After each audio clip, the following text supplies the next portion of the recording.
नमस्ते अस्तु भगवन् विश्वेश्वराय महादेवाय त्रयम्बकाय त्रिपुरान्तकाय त्रिकाग्निकालाय कालाग्निरुद्राय नीलकण्ठाय मृत्युञ्जयाय सर्वेश्वराय सदाशिवाय श्रीमन्महादेवाय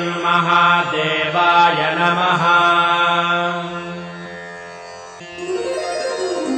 नमस्ते अस्तु भगवन् विश्वेश्वराय महादेवाय त्रयम्बकाय त्रिपुरान्तकाय त्रिकाग्निकालाय कालाग्निरुद्राय नीलकण्ठाय मृत्युञ्जयाय सर्वेश्वराय सदाशिवाय श्रीमन्महादेवाय नमः।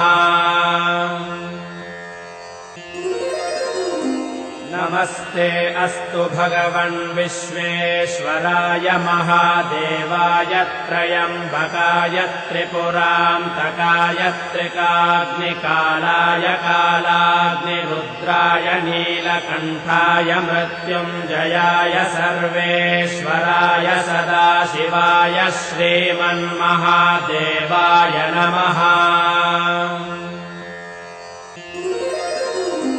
नमस्ते अस्तु भगवन् विश्वेश्वराय महादेवाय त्रयम्बकाय त्रिपुरान्तकाय त्रिकाग्निकालाय कालाग्निरुद्राय नीलकण्ठाय मृत्युञ्जयाय सर्वेश्वराय सदाशिवाय श्रीमन्महादेवाय नमः।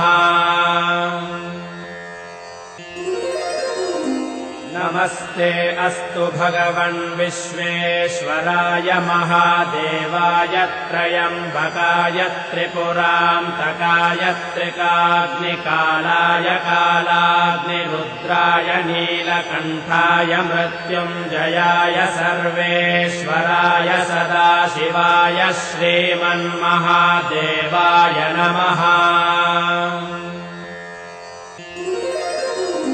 नमस्ते अस्तु भगवन् विश्वेश्वराय महादेवाय त्रयम्बकाय त्रिपुरान्तकाय त्रिकाग्निकालाय कालाग्निरुद्राय नीलकण्ठाय मृत्युञ्जयाय सर्वेश्वराय सदाशिवाय श्रीमन्महादेवाय नमः।